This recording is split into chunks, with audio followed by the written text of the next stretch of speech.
सभापति महोदय, राजस्थान विद्यादित्य संशोधन विधेयक 2021, इस संशोधन के माध्यम से सरकार 5 पूर्व प्रचारित विधियों के अंदर व्यापक संशोधन लेकर आ रही है।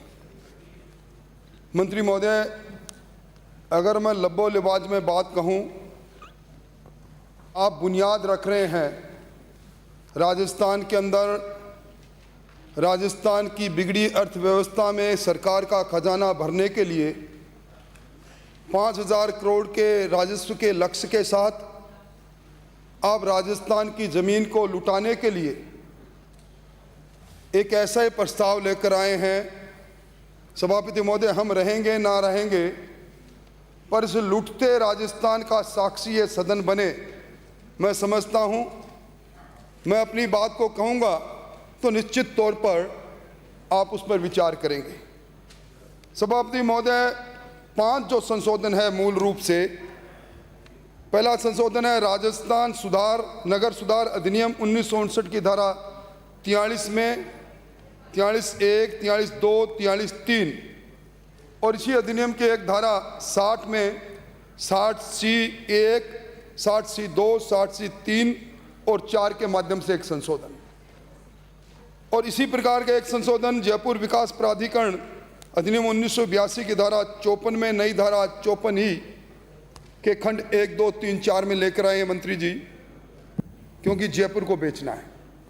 और इसी प्रकार का एक संशोधन जोधपुर विकास प्राधिकरण 2009 की धारा 5(b) के खंड 1, 2, 3, 4 में लाए हैं। और इसी प्रकार का एक संशोधन राजस्थान नगरपालिका अधिनियम 2009 की धारा 68(a) के खंड 1, 2, 3, 4 में लाए हैं आप। और इसी नगरपालिका अधिनियम के धारा 69(a) के खंड 1, 2, 3, 4 और धारा 194 के उपखंड 7(d) में लेकर आए हैं। और इसी प्रकार का संशोधन आप अजमेर विकास प्राधिकरण में एक नई धारा 5(b) के 1, 2, 3, 4 के माध्यम से लाए।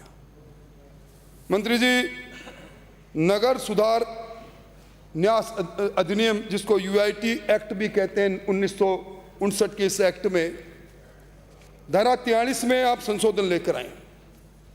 सभापति महोदय, धारा 43 वो है जो नगरीय क्षेत्र के अंदर नजूल संपत्ति जो है, नजूल भूमि है, उसको परिभाषित भी करती है और उसका उपभोग किस प्रकार का किया जाए उसका उपबंध भी करती है।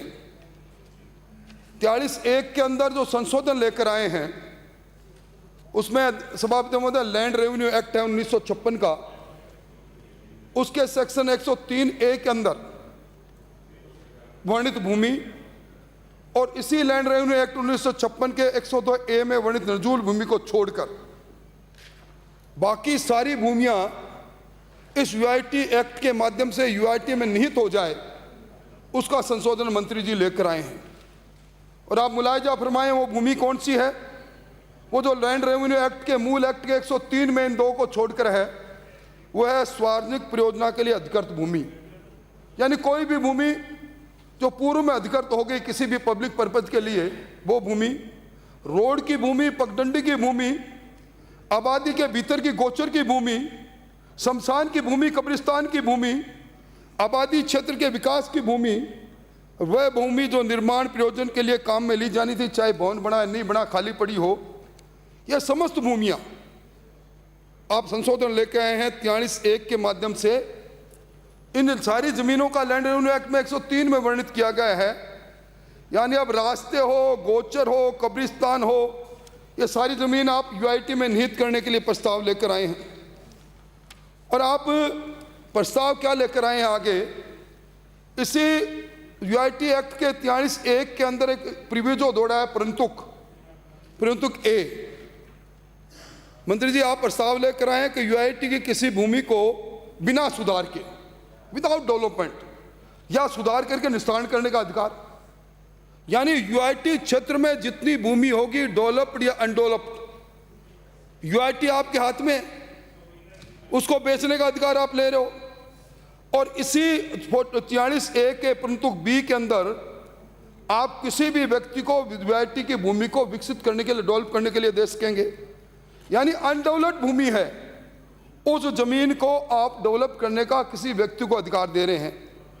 43(2) में आपने जरूर कहा कि जो डेवलपमेंट होगा इसमें यूआईटी के नियंत्रण में होगा, और 43(3) के अंदर जो लेकर आए हैं कि अगर जमीन आपने भूमि यूआईटी में निहित हो गई तो एक अधिसूचना निकाल कर जब आपकी इच्छा होगी तब उसको राज्य सरकार में निहित कर लेंगे, नगर पालिका में निहित कर लेंगे।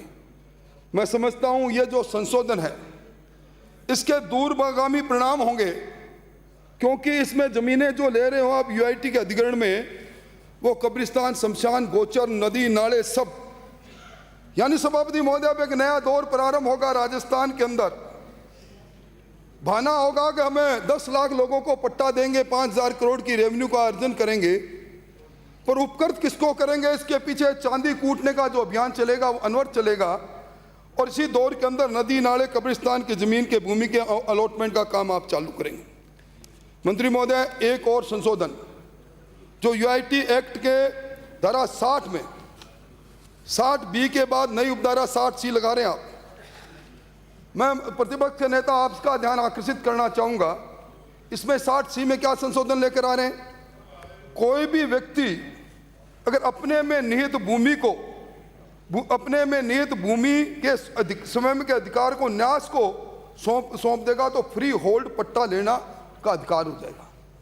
यानी सभापति महोदय, मैंने कब्जा कर रखा है, कब्जा मेरा नदी की भूमि है, चारगा की जमीन पर है, जोड़ पर है, पायतन पर है। गुलाब कोठारी के फैसले के अंदर जिन मास्टर प्लान को छेड़छाड़ करने की मनाही है, मैं धन्यवाद देना चाहूंगा इस सदन के अंदर आदरणीय गुलाब जी कोठारी ने, जिसके कारण से आज राजस्थान के अंदर योजनागत जो विकास जिस प्रकार का होना चाहिए मास्टर प्लान है, उससे छेड़छाड़ से बचे। अब इस में मैंने कब्जा कर रखा है, मैं अपने अधिकार सौंप दूंगा यूआईटी को, और यूआईटी मुझे उसका कब्जा दे देगी, फ्री होल्ड पट्टा दे देगी। मैं समझता हूं अपने जी, इससे बुरी बात आज तक मैंने नहीं देखी। और मास्टर प्लान के अंदर गुलाब कोठारी के फैसले में हाई कोर्ट ने जो निर्णय किया है, आप उसको धत्ता बताने की कोशिश कर रहे हैं। और यही नहीं, जोड़ पायतन में अब्दुल रहमान का फैसला, आपसे विद्वान कौन है इस सदन के अंदर?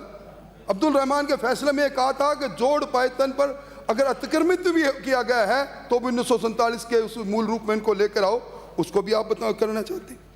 और फिर 60C(1) के अंदर मंत्री महोदय एक संशोधन और लेके आए आप, कोई भी आकर्षी प्रकृति की भूमि जो यूआईटी क्षेत्र में आ गई है, जिस पर यूआईटी ने लीज या लाइसेंस जारी नहीं किया है, ऐसी भूमि यूआईटी को सौंपकर फ्री होल्ड पट्टा। मतलब इस राजस्थान में कृषि भूमि पर गृह निर्माण सोसाइटी ने बिना इजाजत के कॉलोनी बसा दी, फैसिलिटी एरिया छोड़ा नहीं, 60-40 का एरिया छोड़ा नहीं, बिजली की व्यवस्था की नहीं, सड़क की व्यवस्था की नहीं, और आप इस पट्टा बांटने की रेवड़ी के अंदर ऐसे लोगों को के सामने रेड कारपेट बिछा रहे हो मंत्री महोदय।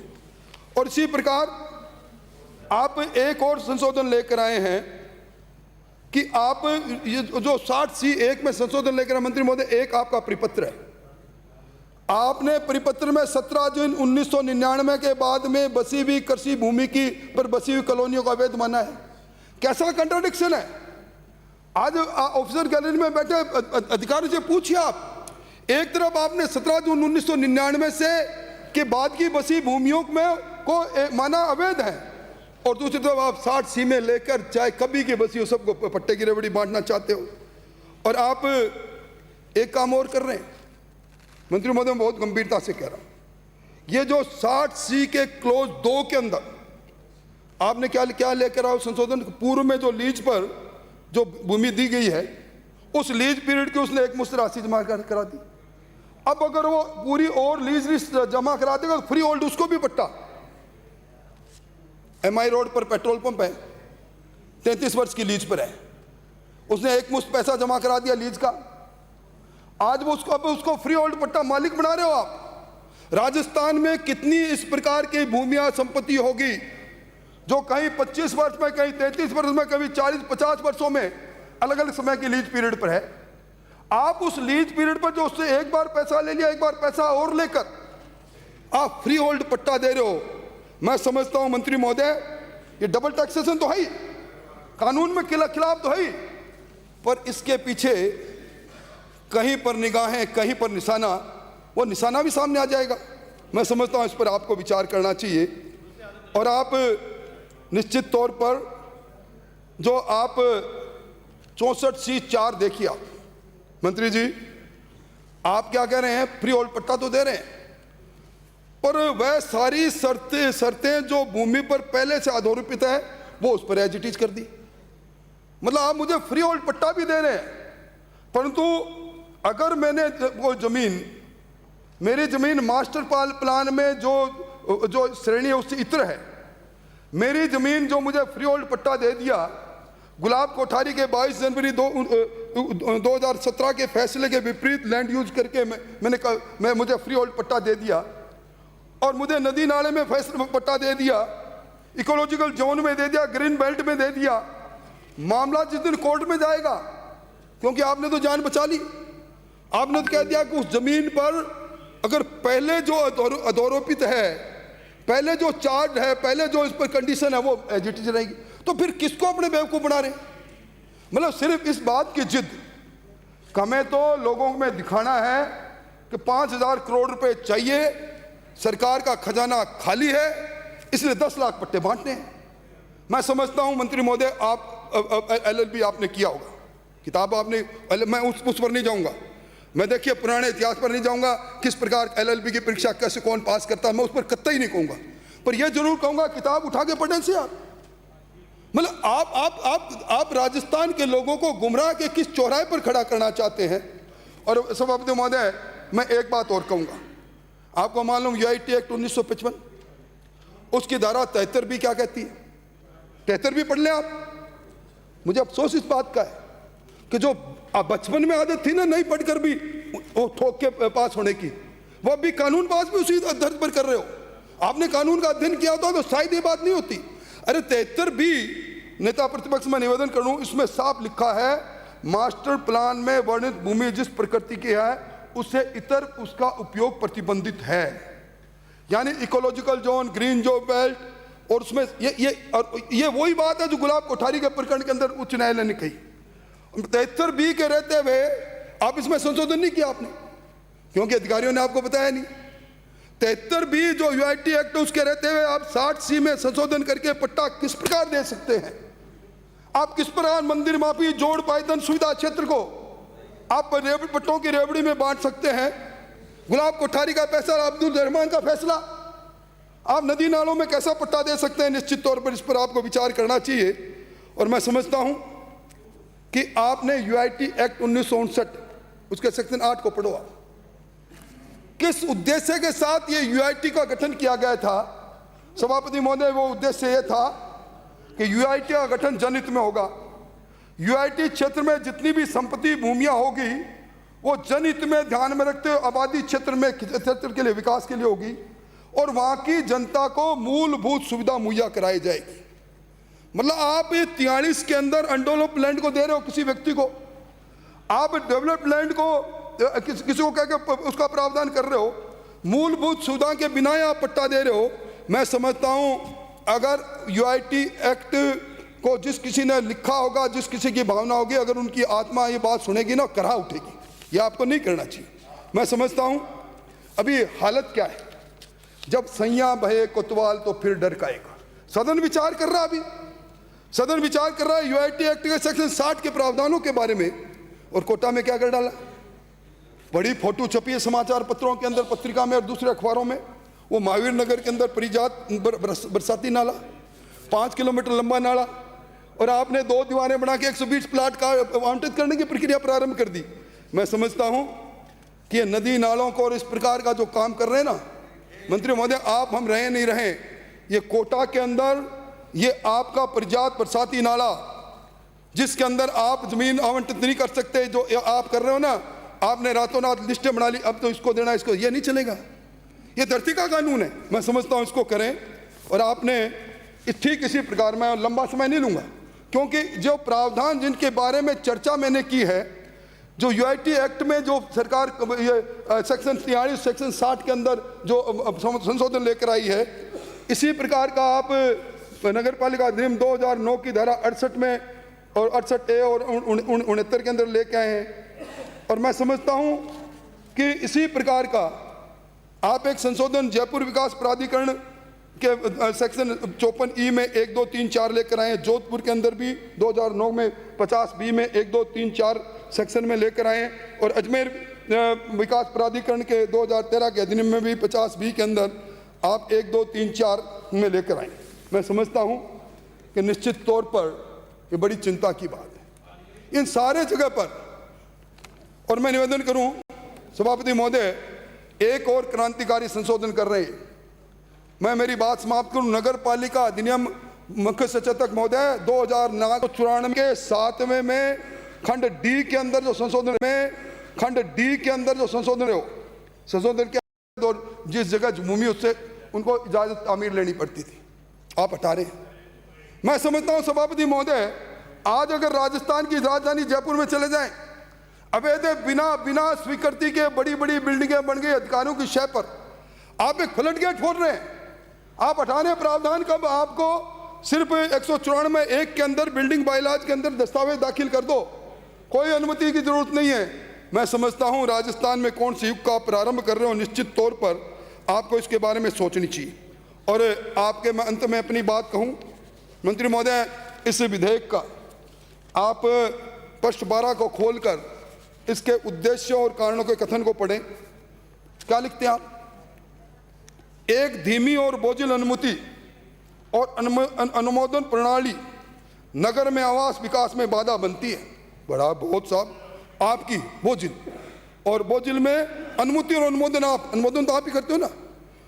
प्रणाली नगर आवास के विकास में बाधा बनती है। राजस्थान नगर पालिका अधिनियम 2009 की धारा 194 की धारा 7 के खंड 8 का उपबंध जो उपबंधित करता है 250 मीटर से अधिक भवन निर्माण की स्वीकृति मात्र अपनी मतलब आप बोझिल आपकी कार्य प्रणाली आपकी कैसी, आपने उद्देश्य कारणों में लिख दिया और उसके कारण से आप इस प्रकार का लेकर आए हैं। मैं समझता हूं। और उसके बाद कर क्या रहे हैं साहब, ये वो मित्र और बना रहे हैं, नगर मित्र, 800 नगर मित्र। मतलब एक दलालों को एक तरह से सरकार दलालों को लाइसेंस दे रही है। ये जो पट्टा अभियान चलाने की बात है ना 5000 करोड़ रुपए का, इसमें आपका ना हमारे नहीं भाई 10 लाख, इसके अंदर सारे टैक्स लगा बना के कांग्रेस के कार्यकर्ता उनको हरे सुदा शुल्क। और ये पहली बार है राजस्थान की राजनीति में कि नगर मित्र के नाम पर आप 800 लोगों को, जो आपके कैडर के लोग, मैं राजनीतिक दल का आदमी हूं, मुझे कोई ऐतराज नहीं, परंतु कौन सी संस्कृति पैदा करने की ओर आगे बढ़ रहे हैं मंत्री महोदय। मैं समझता हूं कि आपसे मुझे इस प्रकार की कतई उम्मीद नहीं थी। आज आपके प्रति जो मेरे मन में आदर की भावनाएं हैं ये चकनाचूर हो रही है और मैं बड़े बोझिल मन से इस विधेयक का विरोध करते हुए अपना स्थान ग्रहण कर रहा हूं। माननीय अशोक लाहोटी।